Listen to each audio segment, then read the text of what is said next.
Welcome to the Safety Boys Live, the show where we get the latest health and safety gossip from those in the know. Brought to you by Slater and Gordon, this show is fully interactive, so keep your questions coming.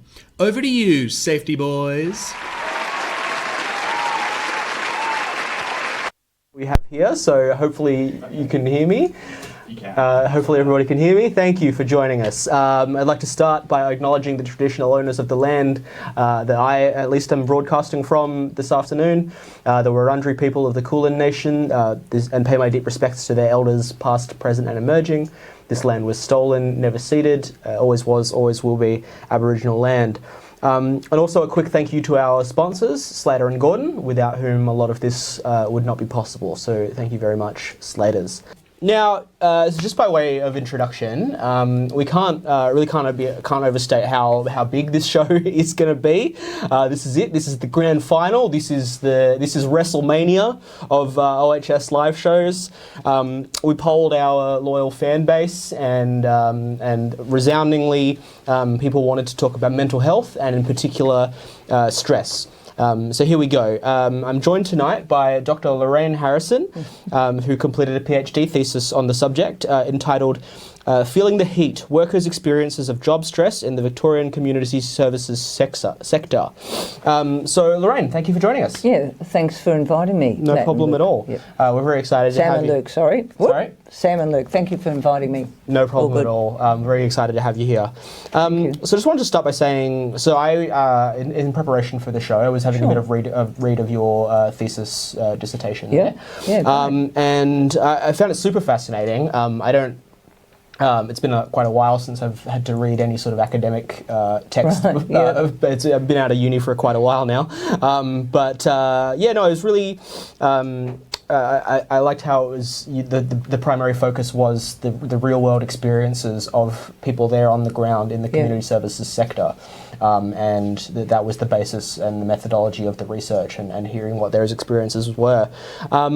And that's not really a normal feature of academic writing, wouldn't you say? I suppose for me, being a long-term social worker in the sector, in lots of jobs, public housing, centre against sexual assault, community health, local government, I thought this sector surely could do it better for its workforce.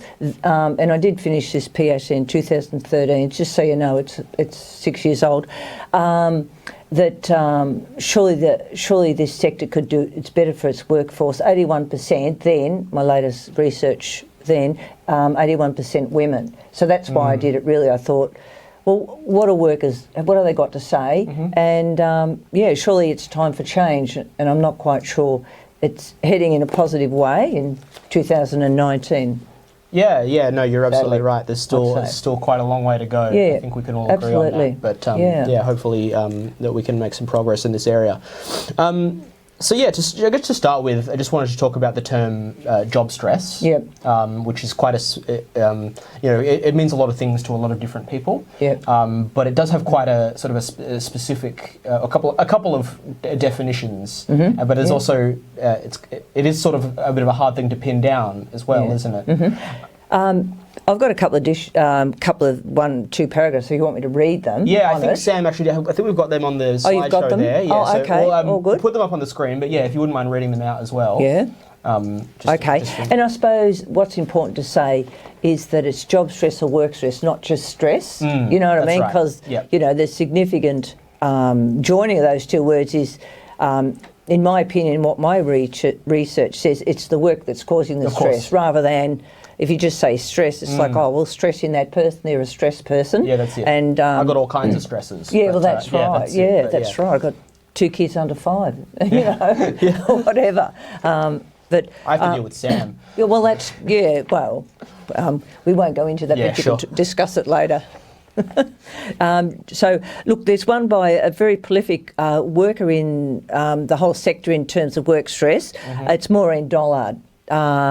So she's done great work if you Googled her, and she's put down the harmful physical and emotional responses that occur when the requirements of the job, name that the job, do not match the capabilities, resources or needs of the worker. Job stress can lead to poor health and injury. So that's Dollard. That's a person, Duffy, who's, quite in the sort of the trade union movement in 2008, wrote, "The reaction people may have when presented with work demands and pressures that are not matched to their knowledge and abilities and which challenge their ability to cope." So quite a couple of good definitions. And, those definitions will move around a bit, but that's basically the core. Yeah, sure. And it is job stress, work stress, not just stress. Well, yeah, and the thing that I notice about those two definitions is that they're not like we might as we normally talk about these sorts of subjects. Yep. It's not a focus on the individual. It takes into account that it is the job that is the cause of those stresses, and that sort of the disparity between what the individual needs and what the organisation or the workplace provides. That's the cause of the stress, isn't it? Yeah, and there's work stress theories. That you go down from the definition of work stress. So, what are some of the work stress theories? And a very simple one is called effort-reward imbalance, meaning all the effort you put into your job, but the reward, whether that's pay, whether that's respect, whether that's promotion, it's not matched. So, at a sort of an internal level, you get pretty cheesed off. Psychologically, you feel cheesed off. And it's stressful if you're working your guts out and there's nothing coming the other way.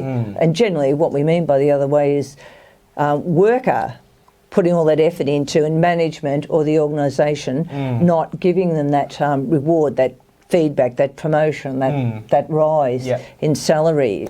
So that's one theory. There's a few. Demand control. Yeah, I was reading about the demands and the resources. That's that one. So the demands of the job are not commensurate with what you're provided with to do that resources. job. So you're expected a lot more than you have the resources to do. Or say at a call centre, for example, maybe the demand is you've got to take so many calls within an hour, but the resources of you internally can't match that.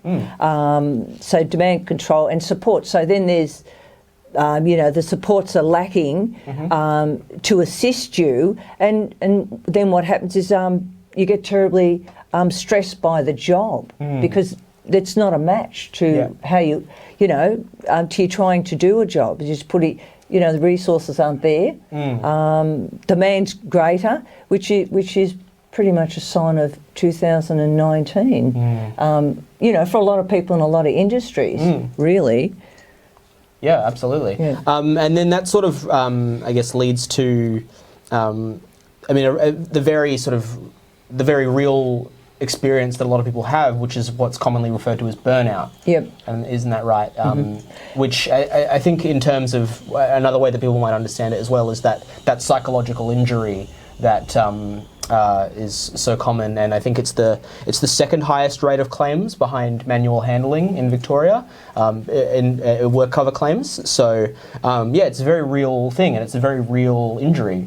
Well, and particularly say in the community service sector, what a lot of people will be very aware of is when people talk about burnout, it's like there's Sally burnt out, but Robert didn't, and it's because Sally has something intrinsically about her personality or coping. It's why she's burning out. When really the issue, and there has been work written about it, it's about the organisation burning the person out, and it wouldn't matter whether it was Sally or it was Robert or Kathy over here. The organisation's put too much a demand on the workers. There's not enough resources, so all you're going to do in that case is burn the worker out, or workers, or the team out, and and it leads to turnover or work stress in a medical sense from work cover is psychological injury.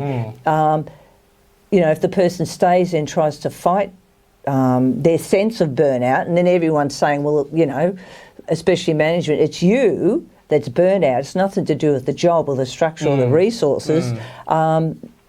People become burnt out, and sadly some head down the road of work cover, and work cover for psychological injury, which is work stress, is a pretty daunting road. Of course, and that came out in my research. They're followed, taken photographs of them. It's just ghastly. Absolutely, ghastly journey. I wouldn't wish it on anybody, to be honest. And then I guess then the alternative for that is either go down that work cover route, and what if you sort of just powering through, and eventually it's going to lead to some quite negative consequences. But the other consequence may also just be people leaving the industry, which is not great at all, because people, obviously we need people working in these industries, and some people, at least when they start off, they're doing what they love. Yeah, that's true. I was going back a bit more in Dollard, who, fabulous researcher, talked about with burnout. It's not the bad apples in the barrel, it's the barrel that the apples are in, which means it's the organisation that's creating the burnout, not, which is generally looked at, it's those bad apples in the barrel, and it's the great catchphrase used in one of her pieces of research. Yeah, I did read that one in your paper. Yeah, it was a good one. The one I always come back to is, if you thought about it in terms of manual handling, we don't expect people to get stronger so they can do better at manual handling. We change the system so that they don't get hurt, and so that's right. Leverage or whatever else you can use, rather than you need to increase your biceps. That's exactly it. You got to hit the gym. Yeah. It sounds like we have a comment or a question. We've just got a comment from Daniel Kuhn, who's writing in just saying, just with a comment, not a question, but it's about.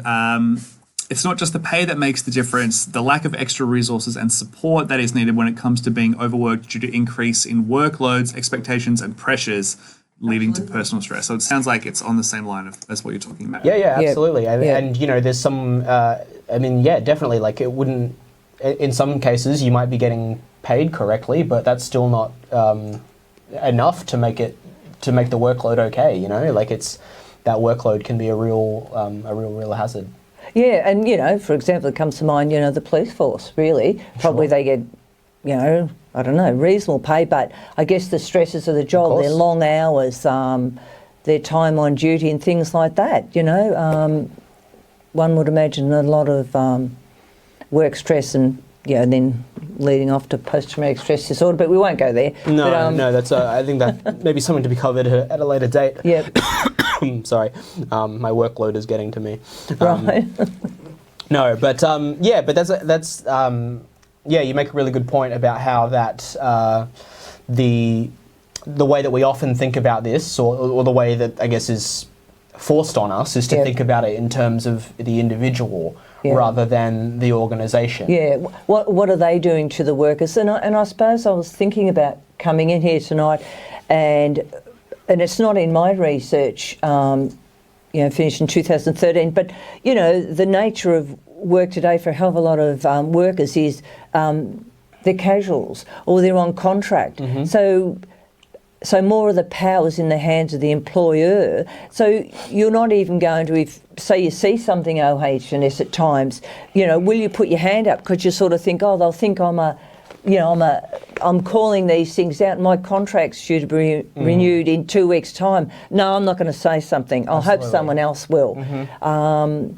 So that's part of, I think, the dynamics today. It's hard to, I suppose I'm extrapolating here, but it's interesting the research that was coming up on the screen. The new workers, seem to have more trips and more falls. And what came to my mind was, I wonder whether they get the same health and safety or occupational health and safety training that was standard fare. Like, why are they tripping more? Why are these things happening to them? They're obviously not being given the training. Sure. And that's probably part of a lot of those good things drifting away in this climate. Because that's employers not being held to account to follow their, or to live up to their responsibilities, because they have that duty to provide that training and that safe working environment. If they're not being forced to do that, then absolutely. I think we have a question or a comment coming through now as well.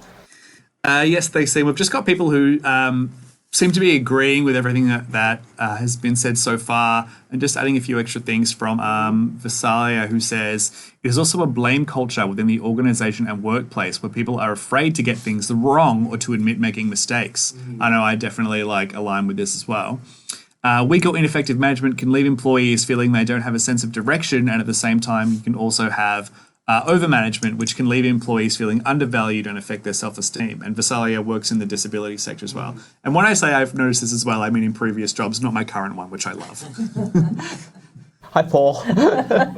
Hi, Luke. Christmas present coming. No, absolutely. I think that's sort of what we've been touching on earlier. I did, as I said, quite a lot of our viewers do work in these sorts of sectors. Yep. And that's why we were so excited to have you along, is because I think a lot of this resonates with a lot of people.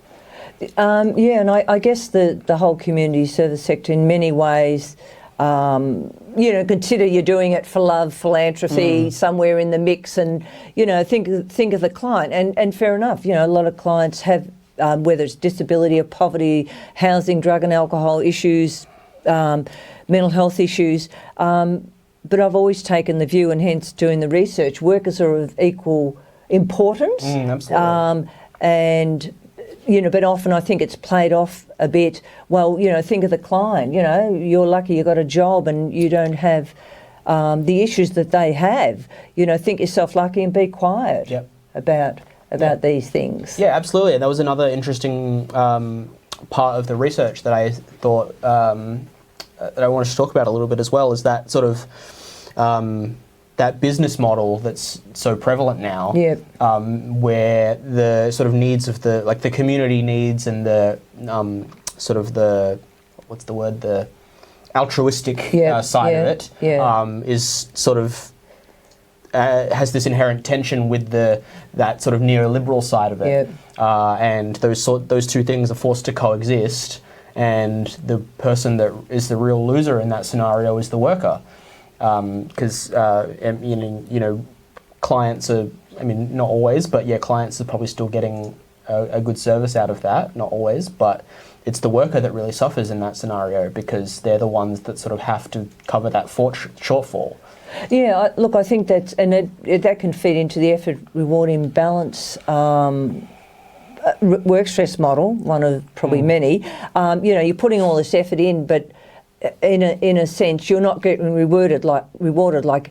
Even I remember in my research, it took my breath away. One worker said, even just a thank you would do. Sure. Like to that's all I want in a reward, is just someone to say thank you for the work I do. And particularly the community service sector, but like the police force, the AMBOs and whatever, it's pretty stressful, tough work. And if all you're wanting from management is a thank you, it's pretty poor if you just don't get a thank you, well done. That's a pretty exaggerated effort reward, imbalance. Yeah, of course. Yeah. And especially when it's combined with those other factors like the workload, and it's like if I'm really struggling here and I'm not being recognised for it, and if I'm not getting the support I need, then I can imagine how that could result in a very, very serious psychological injury. Because what you're seeing and experiencing isn't match your internal system, because the internal system say there's something not right here. And I suppose thinking about today with casualisation and contractual work, how much more, whether it's a community service sector or wherever else, workers have to smile and just pretend, I'm coping, this is all great, when really internally you're saying, I'm stressed off my brain, I can't cope with the work. You maybe will have a few beers at night or whatever, a few cigarettes or whatever, but they have to present, this is all good, it's cool, this is just great. Can't talk about the elephant in the room, which is probably the job demand, the lack of reward, because, hey, there's 100 out there that'll take my job tomorrow. If I speak up and the boss goes, well, we don't need that person, we'll get one of the 100 out the back of the door. Absolutely, yeah. I think that the phrase emotional labour comes to mind, that sort of having to always be that sort of outwardly bubbly and like being that person that other people can always count on to be upbeat and all that sort of stuff. And if you're not And that's great if that's the sort of person you are and if that's how you feel. Yeah. But if that's not how you're feeling inside and if you're forced to sort of act that way. Yeah. But you imagine internally it's quite stressful, isn't it? Of course, yeah. Yeah. You know, I hate having to be bubbly and nice to people, but look at me go. Yeah, no, fair enough. No, Well, there is research around flight attendants. Yeah, because you know sure. you think they're at the door of the plane. Oh, you know, good morning, good afternoon, Yep, and for sure. take their coats and all that. But you know, inside they mightn't be feeling like that. Of course, and, and they're stuck They there probably on get that down flight. the back with all the food and go. Yeah, that's right. And they're stuck there on that flight for 16 hours and, with no place to go. Yeah. Can't even step outside for a cigarette. No, that's right. Get Sam, out I in the think, wing. Yeah, we have another question coming through. Yes, we have a question and a comment. I'll read the comment first, just so we can then have a quick discussion about the question.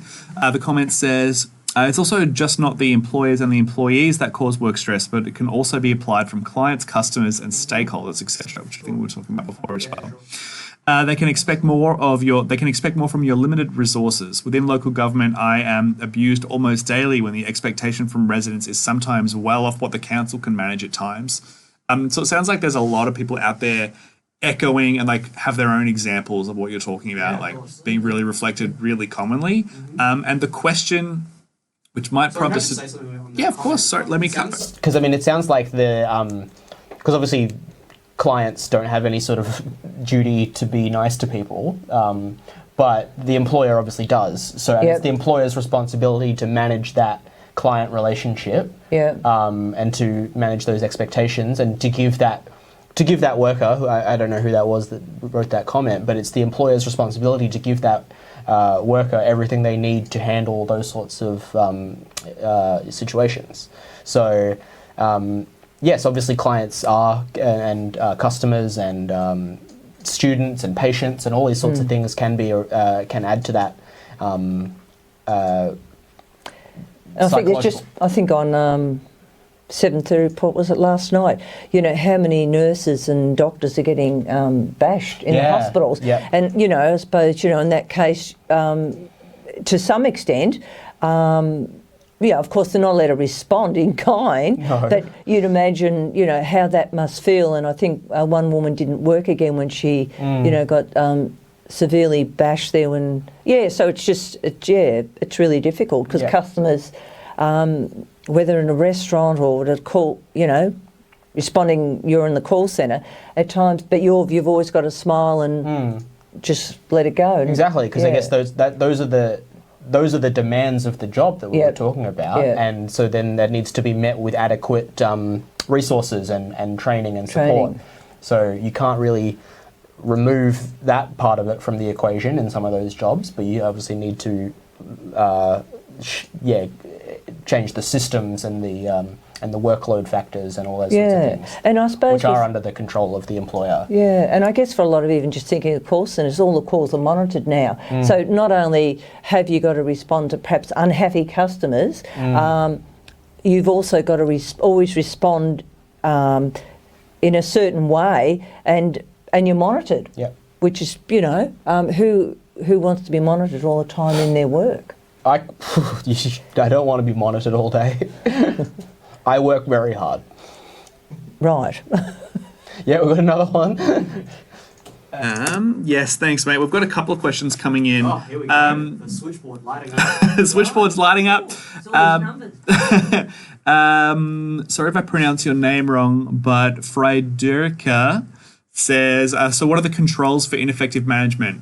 360 reviews, can we request performance management for the manager, compassion training for sociopaths? And I know do you want to explain this as part of a two-parter? Yeah, so we'll actually just say, I mean, I think we can get into this a little bit, because there are, I guess, some controls. I think that part of your research did go into the sort of things that people... Meaning in terms of what managers can do, is that the gist of the...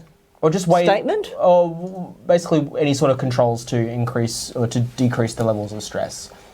Work stress. Work Look, I stress, think, sorry, yes. and there's lots sorry, of... but just before you do get into that, I should have mentioned this at the top. This is the sort of first part in a two-parter. Oh, yeah, sorry. So the next one of these that we do, we're really going to dig into like real sort of like practical, like what can you do to address these problems in your workplace. So we're just sort of laying a bit of groundwork here. But yes, I mean, I don't want to be like, stay tuned and you'll find out. Number 5 will shock you. But so we can get into that a little bit. And I suppose there's lots of resources, whether it's from WorkSafe Victoria or what, in terms of work stress and good management responses. And hopefully within some of those, it is about the level of the work. Can your team, in actual reality, within their own even just physical and emotional resources, do the work? And that really should be some of the crux of some of what management can do. But I suspect in a lot it might be a few more, less tackling the issue, which is the workload. Well, like the word productivity. Really, productivity in bracket means. A cynical view, squeeze more out of the worker. Yeah, sure. You know what I mean? The Marxist view of... and productivity is a key word everywhere, isn't it? Well, yeah, we need 5% productivity. Well, how much juice can you squeeze out of a lemon? Yeah, absolutely. So managing that workload, and I think some of this also borders on... there's a whole other thing that we could do about bullying as well, which is... I don't think you can really separate the two because they are so intrinsically linked. But I think that, this can still be, an employer could still sort of claim reasonable management action and still be, having massive negative effects on a person's mental health through this just demands and not providing the resources that a person needs. Yeah, and what do you call it? Managing people. I've forgotten the term that they'll put you on kind of notice. And, and obviously in many cases that might be appropriate, but in other cases, you wonder and how much, if that's not done well, how much that really can affect someone psychologically. Yeah, like remedial action, is that what you're getting at? It's being what's it called? There's a term. Micromanaged. Or micromanaged, or they've put you on notice. Sure, yeah. And I do wonder, and I'm harping on this a bit, but contractual and, casual work, say you're sitting alongside a group of people that are in permanent work, how that creates, in a sense, an unspoken incivility. Yeah, of course. So whether it ends up being bullying by management more towards the vulnerable workers, but the current culture, how that, it'd be interesting research, how that generates more incivility and whether that stretches to the bullying side or whatever, but it must be more ripe today. Yeah, absolutely. If you're sitting next to somebody who you're doing the exact same job and they're on a permanent contract and you're not, of course that's going to have negative effects for you. Yeah. It'd be like if they were getting paid more than you were, which... like the old piecework. Well, yeah, exactly. Yeah. And also, we're going to get into the women's work here as well in a bit, and I think that plays into that a lot as well, as, in terms of the wage gap and things like that. Yeah. But of course that's going to have negative effects on your mental health. Yeah, and really probably if you're in that more vulnerable position, you can't express it, but you probably really feel it. Of course, yeah. You feel really angry. I think we had, Sam, you said there was another question coming through? Yes, thank you, mate. So we did get a comment from Frederica again, just saying, in relation to his question before, his or her question, sorry. I'm talking about bullying and harassment by line managers. Reframing this can disempower the complaint sometimes. So just a follow-up to that. Yeah. And we have a question from Narlin around, should we educate everyone a bit more about emotional intelligence? I've experienced lacking this factor in me as well as in others. So I guess they're asking about how emotional intelligence, I guess, as a manager or being managed by someone who's had potentially emotional intelligence training could portray. That fits in there, and I suppose that what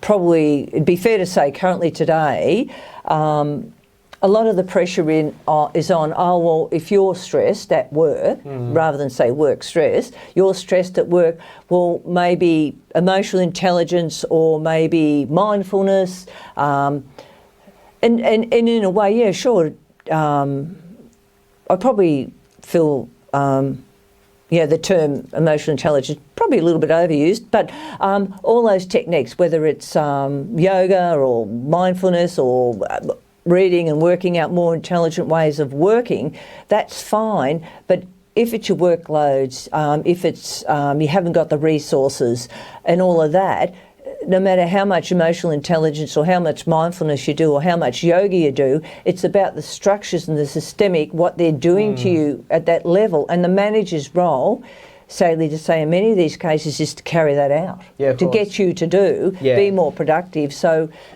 great, those techniques, yoga or whatever, mindfulness, but they only go a small way if it's workloads and things like that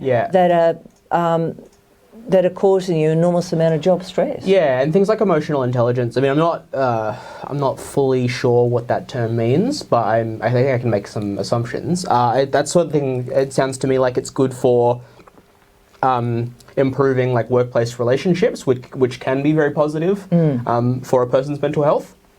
But I think that it's one of those things where like having a good relationship with your boss and getting along with them, just that alone isn't enough to really fix a lot of these problems, because you could have a laugh and a joke with them, but if you're still being forced to do a lot more than you're capable of doing, then it's one of those things where it could be helpful, I think, but yes, really addressing the root cause of these problems. Of the job stress, which equates to, in work cover sense, the strain, which manifests in a psychological injury, which is called work stress. Yes, absolutely, yeah.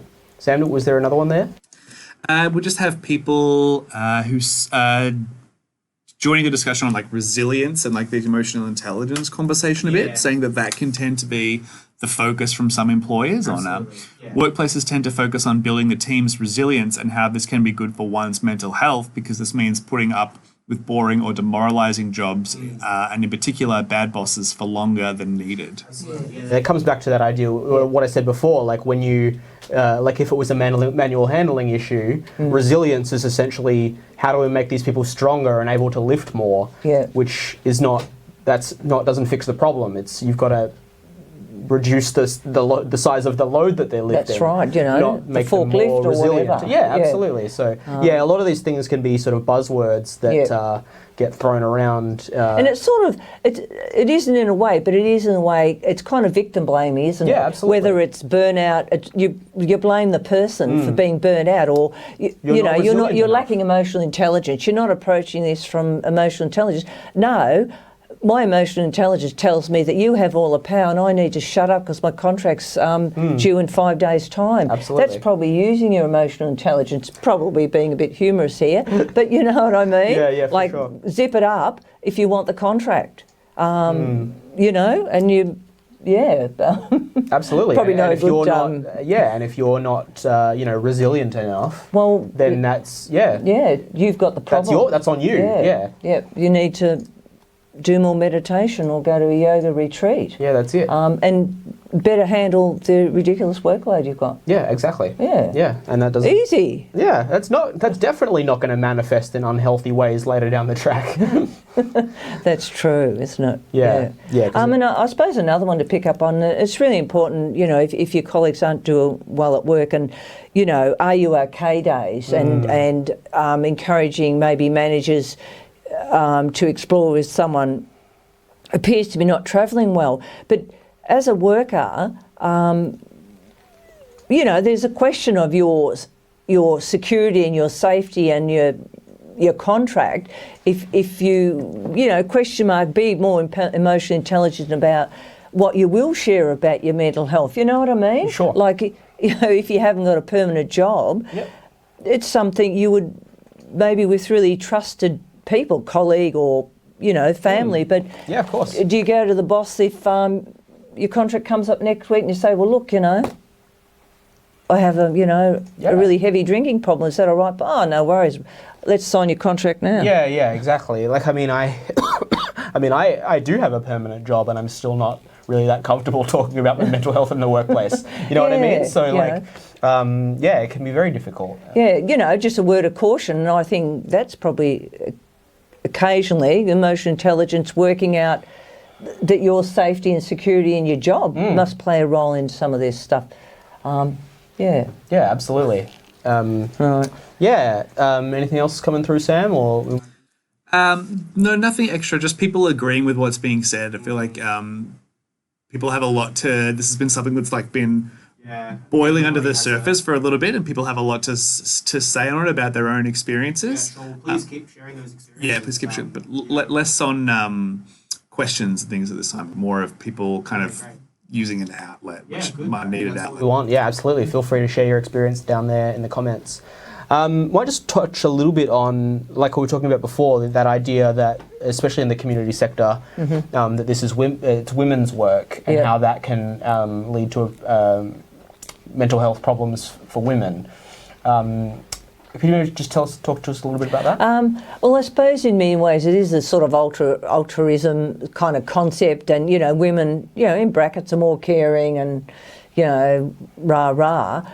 So in some way, even just an example, not that financial's the best example, but fairly poor pay. So that's an effort reward imbalance. Say to the financial sector where there's a lot of Cal boys and a few Cal girls, they get paid an enormous amount of money, but hey, you assisted someone that didn't jump off a building, or it's about elder abuse, and you've helped an older person, sort of escape violence. It's pretty heavy duty work, but you also know, in terms of, say, financial remuneration, it's not that great. And it is deemed, pretty much, although 81% women, there's still a fair few men in the sector. 81% women? That's nationally when I was doing the stats, roughly. Okay, wow. Yeah. It is women's work. It's not as important. Sure. The old Harvester judgment way back in early 1900 was based on male work. Yeah.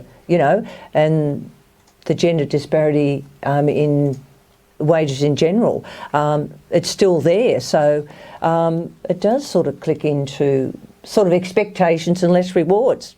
Yeah, absolutely, and then that flow-on effect to mental health as well. Apart from poverty and childcare and paying your mortgage and of course whatever your HECS debt. Yeah, absolutely. we got one more coming in. Yes, people are asking what you think about EAP services employed by employers. So, yeah. I suppose it's a minor tool, isn't it? But my experience.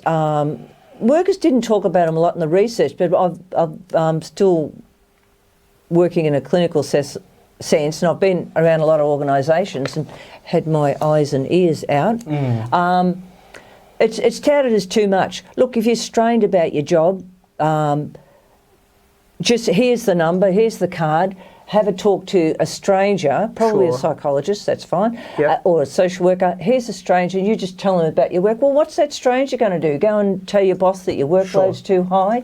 I mean, it's a small thing, but it's not, in general, the answer to the problem. No. But it's a bit like yoga and whatever else. It's a small service, but my observation at times is that's what the organiser says, if you're stressed, here's the card, ring up 24/7. Sure. You're entitled to 3 of those, and it should all be done. I mean, I guess that's my comment about employers' assistance programs. In a minor sense, fine, but they're often not addressing what's the work stress or the job stress that you're experiencing. Yep. That's probably my thought on that. Yeah, I think that's pretty accurate. Yeah. It's not the panacea, is it? No. It's not going to fix the problem. No, it's not. And I think it's one of those things that can be quite helpful. Yeah. But again, doesn't really. It goes back to those sorts of resilience things and doesn't really address the root cause of the problem. So, often, although maybe if it's you're having trouble dealing with a colleague, maybe that might be helpful there, a few tips and ideas, Sure. but it's given out too freely as if, oh, here we are, we're giving you employee assistance cards, that should solve the problem, goodbye. Sure. One more, Sam? Yes, thanks, mate. We've got. Yes, thanks, mate. We've got other people chiming in on EAP services. Daniel's saying, I don't think EAP services are used by enough people due to the lack of trust from what you would say in those chats, not getting back to employers. As in, like, being worried that because the EAP is employed by the employer, that they might have a responsibility to forward some of that back to the employer. I'm actually not sure. Legalities of that, I don't know. I think I don't know professionally, if it's psychologists and social workers, Yeah. the only way that you are meant to debrief about what's been shared in a client relationship would be if the person was a threat to themselves or other people. Sure. So no, they're meant to, unless it's that's been exposed, either of those two things, they are not meant to at all pass back to who's hired them, whatever that industry is. No, they're not. But if it's sort of said, I'm going to kill my boss, maybe that's one that you perhaps wouldn't go into, and nor would you do that, obviously. But you know what I mean? It's sort of a threatening call or something like that. They might be at liberty to follow through. Otherwise, they're not meant to at all. No, Yeah, because that'd be a huge breach of. But I sometimes wonder about pastoral care in organisations. I'm not sure about that one in terms of their part of management. You'd want to, if it was an in-house pastoral care type thing, to say, what are the parameters about what I'm engaging in dialogue with you? Do you report in a general sense back to my manager or whatever? Yep. But employee assistance then shouldn't. No, ethically. Yeah, so if in doubt, just, ask. Yeah, or don't share your name when you make the call. Sure, yeah, that's another good, I guess another good strategy, yeah. Anything else? Yes, we've just had, Daniel's just responded to that saying, or the worry if they go for these sessions during work time, the employer might expect you to complete the workload within a shorter time frame. So that's going to the sessions in person. Yes, and and then that can You're going. That's. I suppose you're having a conflict with your boss, and then you go, "Oh, look, by the way, I'm going to EAP this afternoon." Well, it wouldn't take more than 2 and 2 to add up. No. You know. And if it's not increasing, it sounds like it's adding to the workload, which is again, it's not helping anybody. So no, that doesn't. I was probably thinking more the telephone ones. For sure. But absolutely. Can I ask for me? Have either of you ever used an EAP service? I know at all my workplaces they've had them. You know, to answer that question, you don't want to obviously, but all my workplaces have had them in the past, and even in times of work when very stressful, it's just been not front of mind at all. It was kind of it felt like a band-aid solution they had, so they didn't have to worry about giving people too much massive workloads and making everybody really stressed, which everybody was. And they would just say every now and again, well, we've got the EAP, so we can kind of end the discussion on workplace stress and workloads here. I suppose it ticks the box for well, we've dealt with risk management. We give them a card and we provide this employees assistance program, and seem to be addressing a problem when the elephant in the room is the workload. We're not going to address that, but here's a card, and we've ticked our risk management box off. I mean, we have an EAP here at the Hall. I've never used it, and you haven't either. I don't know anybody that has, and I don't know if they've found it helpful or not. I don't think there's anything inherently wrong with an EAP, and I think if you get something valuable out of it, good, as long as you're aware that it's not addressing. I mean, in your case, maybe it is addressing the root cause of the problem, but just be aware of what's going on when somebody is referring you to the EAP, and is it fixing your problem? And if you feel the answer is yes, great. If not, then you're well within your rights to say, I need more than an EAP. Yeah, or occupational health and safety. And in one organisation, I did try and put work stress on the table, and the glaring responses from management told me, you better shut up. Yep. We're not going there in terms of anything to do with work stress. Yeah, absolutely. And I guess that sort of ties in nicely with what we're going to be talking about next time, is that because of our old friend Section 21 of the OHS Act, your employer's duty to provide a safe and healthy working environment. They have that duty to make sure that you're safe and healthy. So you can deal with these things using OHS tools. The way that you would deal with a manual handling issue or a piece of machinery or whatever. The same tools are in place to deal with workload and with stress and with mental health that are available to you in those other circumstances. I think we're getting sort of towards the end of our hour at the moment. I think that if people have questions in the meantime, absolutely feel free to get in contact. We're always here to talk people through that and give people a bit more information about what they might be able to do. But absolutely, never accept the EAP as a substitute for OHS. No. Yeah. And just to pick up, and I suppose your next session is going to look at strategies and that. And sometimes, sadly for some people, a strategy might be they leave that job because that's all it's going to, You know what I mean? Because awful. It's only within the power of an OHS rep and how much strength and support they've actually got in an organisation, or it's management, health and safety rep, not actually worker health and safety rep. That sadly, a strategy might be, I'm done and dusted, and I'll go somewhere, and I'm hoping it's going to be safer and a better workplace for me. Yeah, absolutely, and that's the real tragedy as well. Is that absolutely, if particularly in things like the community sector, people do that because it's a job that they love. Well, not always, but in a lot of cases, people do it because it's a job that they love. Yeah. And if they're, it's not their fault that the workload is getting to them, but they're essentially being forced out by an unhealthy industry. Yeah. And that's a tragedy. I love my job here, but I would hate for it to be so bad for my mental health that I would have to leave it. That would be a real tragedy. I think that and why I've lasted so long in this sector is I've worked in a hell of a lot of different industries within it, whether it's drug and alcohol, public health, sin against sexual assault, whatever. And that's one way I have survived, is I've moved around. Sure, yeah. Sadly. Yeah, so, do what you feel is best, but it's, you'll find your way, I guess. Sam, you got one more? I think we might need to have time for just one more. That's right. Yeah, we've got just a few comments coming in.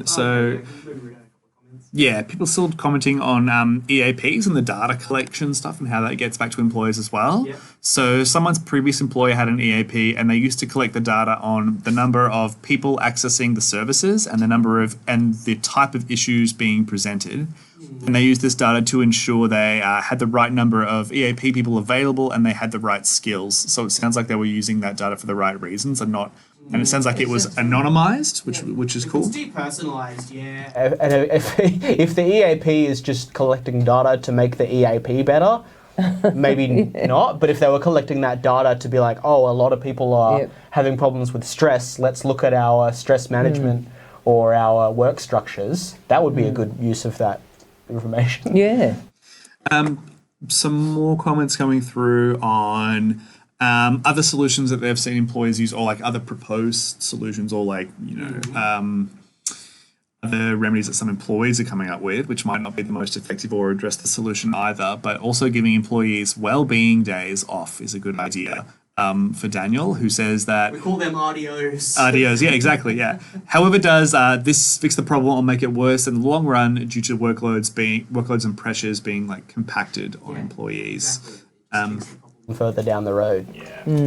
And lastly, from Visalia, which is an interesting one. One area that I find is often overlooked with stress is long-term chronic health conditions associated with stress, insomnia, muscle pain, and high blood pressure, weakened immune system, heart disease, obesity, etc. So I guess that can all... Yeah, absolutely, yeah. There's a... psychological stress often goes hand in hand with the physical ramifications, like heart problems, maybe you're drinking too much, or whatever. Back strain because you're always stressed in the way you're sitting at work because your workload's such that you don't sit properly. You're not sleeping well, so then it's that's increasing your right. fatigue, and that's taking sleeping pills, getting and headaches, and you're absolutely. There's they go hand in hand. Yeah, there's this idea that mental health and physical health are two separate things. It's been totally debunked, I think. Yeah, but I think in terms of work cover, are you putting in a claim for psychological injury? And it's interesting, they probably, at some level, safer for them to keep them separate, because it's easy to say, I've broken my arm, but psychological injury, it's interesting what the focus would be from work cover on that, whether they'll take into account the physical manifestations of injury, including the psychological injury, and which come first, the chicken or the egg. Yeah, of course, yeah. I think we might might wrap it up there. I think the main thing that we want people to take away from this is that idea that it very much is an OHS problem. Yep. It very much is, plays into your employer's responsibility to provide a healthy and safe workplace. They need to do that. That's their legal duty. And if they're not, then that's a potential breach of that. So stress needs to be managed and addressed, and in tandem with that are things like workload and bullying and management and all these sorts of things. They all definitely fall under OHS, and anybody that tells you that they don't is lying. And then the second thing I think that we really want to hammer home is that idea that it's not on you as an individual.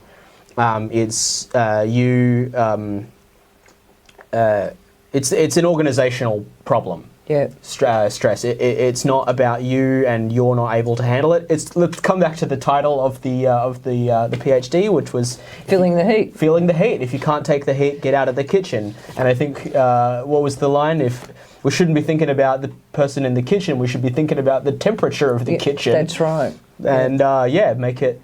Yeah, that's the problem. Turn down the temperature. Turn down the temperature. That's the main takeaway, is that that's the temperature is the problem, not the person, and they shouldn't feel the need that they need to get out of that kitchen. And I think there's a link to my research in Renata's